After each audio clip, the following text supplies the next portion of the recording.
બદલાયેલા વાતાવરણને લઈને ગરમીના પ્રકોપ વચ્ચે રાજ્યના કેટલાક વિસ્તારોમાં વરસાદ વરસ્યો। દાહોદમાં કરા સાથે ધોધમાર વરસાદ વરસ્યો। છાપરી, ગલાલિયાવાડ, રામપુરામાં ધોધમાર વરસાદ છે। ખરોડ, ડોકી, જાલત, વાંદરિયામાં પણ વરસાદ છે।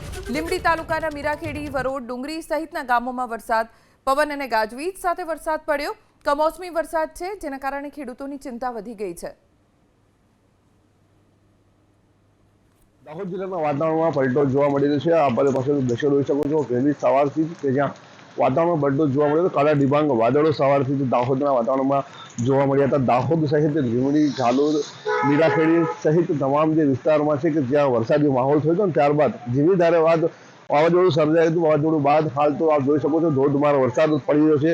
કેટલાક વિસ્તારમાં કયા પડ્યા હોય તેવી પણ માહિતી મળી રહી છે, પણ ધોધમાર વરસાદથી ક્યાંક ને ક્યાંક જે ખેડૂતો છે તેઓમાં પણ ચિંતા સેવાય છે।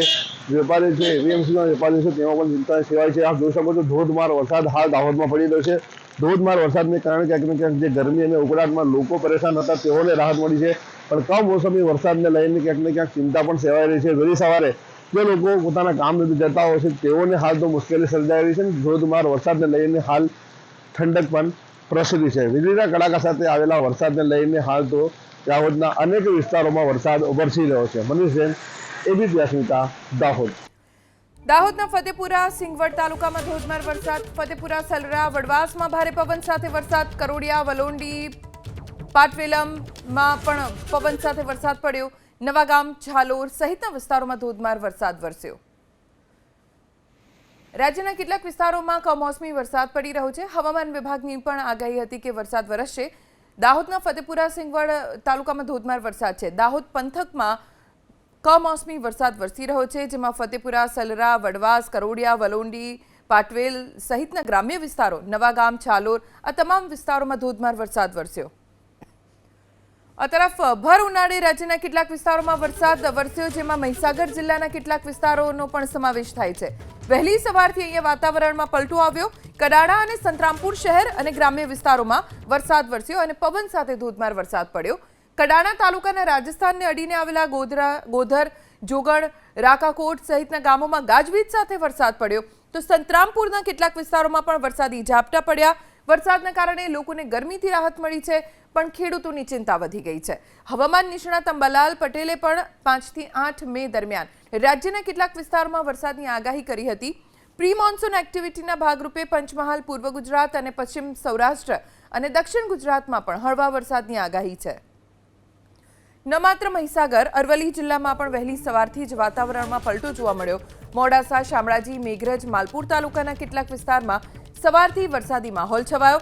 શામળાજીના સુનોક, વાશેરા, કંપા, ઈસરી, જીતપુર સહિતના ગ્રામ્ય વિસ્તારોમાં ગાજવીજ સાથે વરસાદ ખાબક્યો છે, જેના કારણે ખેડૂતોની ચિંતા વધી ગઈ છે। પણ વાતાવરણમાં આકરી ગરમી, બફારો ખૂબ વધી ગયો હતો। વરસાદના કારણે ઠંડક પ્રસરી છે, સાથે ખેડૂતો માટે આ વરસાદ અભિશાપરૂપ સાબિત થઈ શકે છે। આગ વરસાવતી ગરમી વચ્ચે સોમવારે સાંજે બોટાદમાં પણ વરસાદ પડ્યો।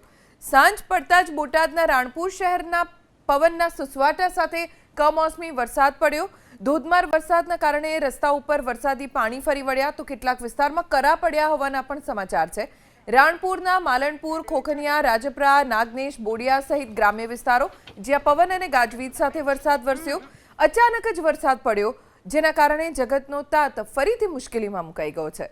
ખેતરોમાં ઉનાળુ પાક તૈયાર થઈ રહ્યો છે અને ત્યારે જ માવઠું પડ્યું, જેના કારણે ખેડૂતોની ચિંતા વધી ગઈ છે। ડાંગ જિલ્લામાં પણ સવારથી વાતાવરણ બદલાયેલું છે। ડાંગના સાપુતારામાં સવારથી વાદળછાયું વાતાવરણ છે। સાપુતારા સહિત તળેટી વિસ્તારમાં વાદળછાયું વાતાવરણ જોવા મળી રહ્યું છે અને અહીંયા જાણે ગમે ત્યારે વરસાદ તૂટી પડશે તેવું વાતાવરણ આજે સવારથી જ છે।